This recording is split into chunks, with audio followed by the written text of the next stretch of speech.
as I am talking about Greenland, that this area pertains to polarized caps region, and it also contains ice sheets.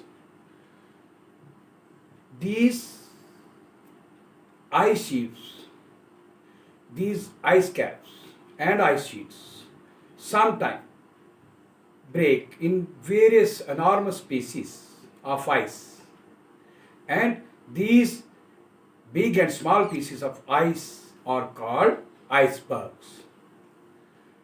And due to water region or oceans region, these icebergs create sometimes trouble to ships and cruises, those who travel in water to carry the goods from here to there, and also to the passengers from one place to another place to reach them up to their destinations, and through waterways. जैसा कि मैं कह रहा हूं कि Greenland जो है वो एक ऐसा बर्फीला प्रदेश है जो कि पोलर आइस कैप से ढका हुआ है, और यहाँ पर बर्फ की चादर बिछी हुई है। इसके कारण से कई बार जो पोलर आइस कैप्स जो वहाँ पर पाई जाती हैं वो अनेक टुकड़ों में टूट जाती हैं। जब वो अनेक टुकड़ों में पीसीस में टूटती हैं तो उन पीसीस को हम क्या कहते हैं? आइसबर्ग्स कहते हैं। They are called icebergs. और इन आइसबर्ग्स कैसे दिखते हैं? ये आइसबर्ग्स पानी में तैरते हुए एक छोटी या बड़ी पहाड़ी के रूप में पानी में दिखते हैं। ऐसे लगता है कि जैसे बर्फ के बड़े बड़े टुकड़े, बर्फ के पहाड़, छोटे मोटी पहाड़ियां पानी में तैर रही हैं।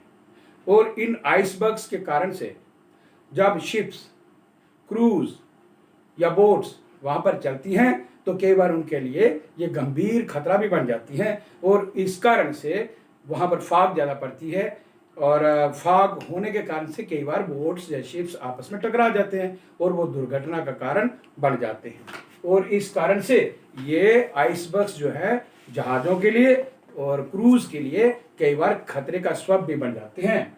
और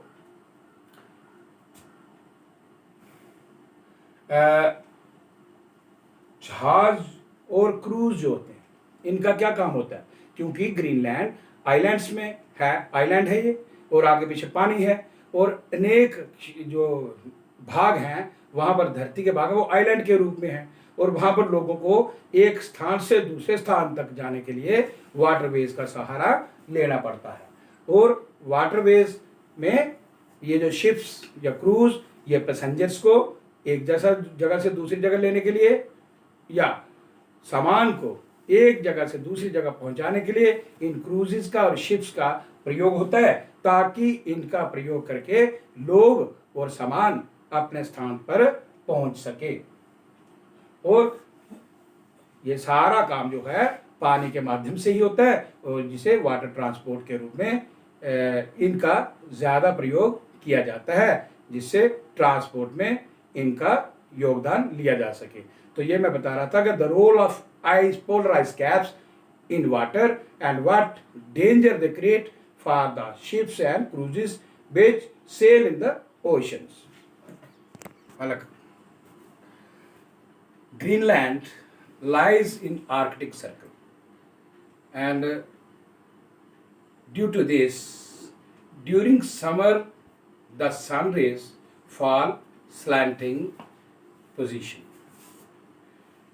जब सन रेज जो होते हैं वो स्लैंटिंग पड़ती हैं तो इन्हें तिरछी किरणें कहते हैं, और तिरछी किरणें का मतलब होता है, इसका अभिप्राय होता है कि कम गर्मी का होना, यानी कि तापमान कम हो। और इस देश का जो नॉर्दर्न पार्ट है, the northern part of this country enjoys continuous daylight even at midnight hours during summer season. ये इस ग्रीनलैंड का जो नॉर्दर्न पार्ट है वो ऐसा भाग है जहाँ पर सूर्य की किरणें तिरछी पड़ने के कारण से, और ये क्षेत्र आर्कटिक सर्कल में स्थित होने के कारण से क्या होता है कि गर्मियों के मौसम में यहाँ पर पूरा रोशनी जो है पड़ती रहती है। इवन कि रात के समय भी यहाँ पर रोशनी होती है, यानी कि रात के 12 बजे भी यहाँ दिन ही दिखता है। तो इसलिए इस क्षेत्र को, this part of land is also called the land of midnight सन।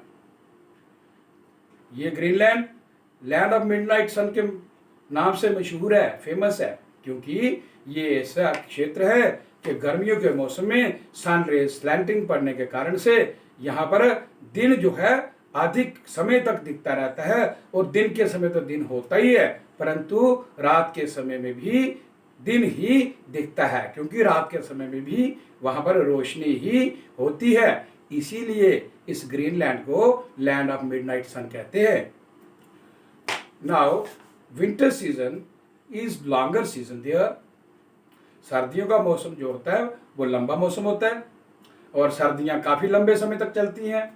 इसलिए सर्दियों के मौसम में तापमान तो ठंडा होता ही है, जलवायु भी ठंडा होता है, लेकिन वहां पर सर्दियों के मौसम में रोशनी वहां पर नहीं होती है, अंधेरा ही रहता है।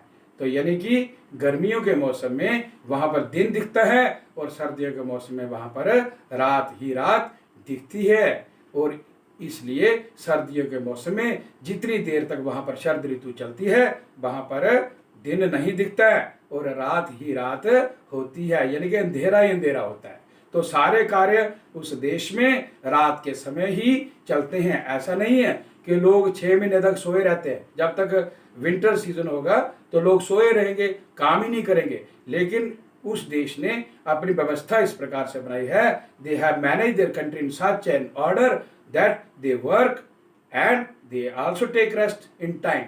They have adjusted their timetable according to 24 hours and they work, they go to schools, their markets opens during that time. ऐसा तो कैसे संभव हो सकता है कि 6 महीने अगर रात रहे तो लोग सोए रहें, है ना? ऐसा नहीं है। उस देश में सारे कार्य जीवन के हैं वो निरंतर चलते रहते हैं और स्कूल भी समय पर खुलते हैं और शाम के समय में ऐसे समय सारणी बनी हुई है, वहाँ सिग्नल होते हैं, क्या बोलते हैं उसको, सायरन बजता है। तो जब दिन का टाइम होगा, स्कूल लगने का टाइम होगा, सायरन बजेगा, लोग घड़ी देख करके समझ जाएंगे ये सुबह का काम करने का समय आ गया।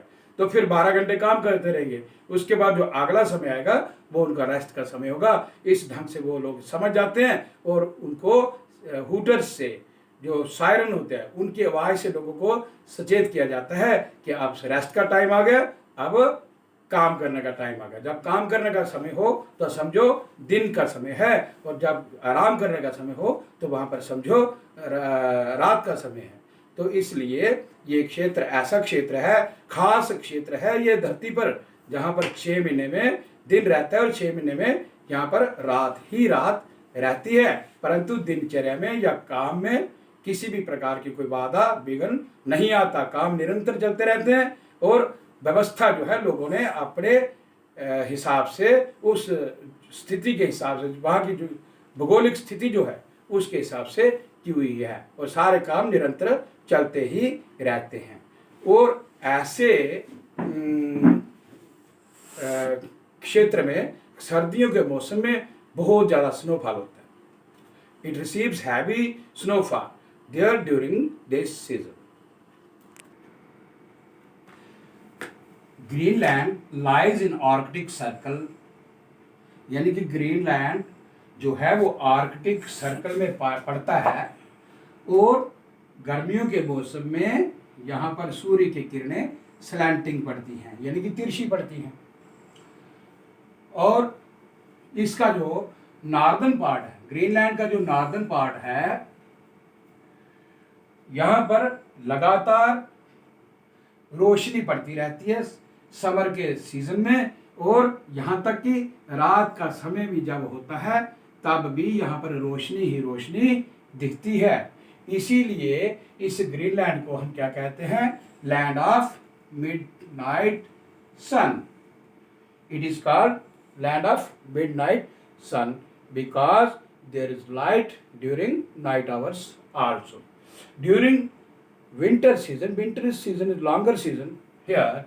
In Greenland, and therefore there is less light during winter season, and almost there is no light during winter season, and it receives very heavy snowfall during winters, and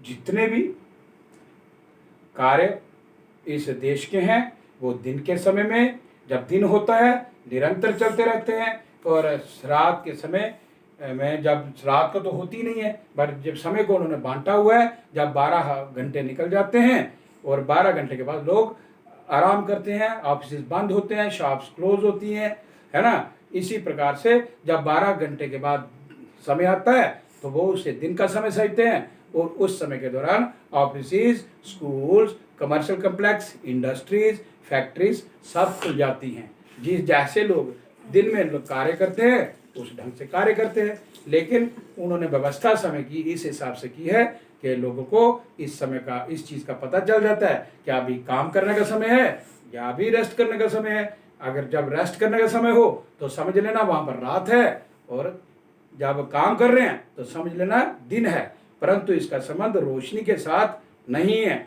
जब रात है समर में, जब समर में रोशनी है तो दिन है, पूरा दिन दिखता है, और सर्दियों में रात होती है। तो इसलिए ये क्षेत्र ऐसा क्षेत्र है, धरती पर एकमात्र क्षेत्र है, आर्कटिक सर्कल में पाया जाने वाला क्षेत्र, जहाँ पर लंबे दिन होते हैं और लंबी रातें होती है। मतलब सर्दियों के मौसम में रात ही रात दिखती है और गर्मियों के मौसम में दिन ही दिन दिखता है, और सारे लोग इसी व्यवस्था के अनुसार, वहाँ की भौगोलिक स्थिति के अनुसार कार्य करते हैं। और इसी को हम ग्रीनलैंड के बारे में जो मैंने खास क्वालिटी ये बतलाई है। अब वहाँ का जलवायु कैसा होगा? जलवायु ये तो सीधी सी बात है कि जब बर्फ वाला क्षेत्र है, पोलर आइस कैप वाला रीजन है, और वहाँ पर आइस शीट होती है, तो वहाँ का जलवायु ऑलमोस्ट ठंडा ही होगा और वहाँ का तापमान भी ठंडा ही होगा।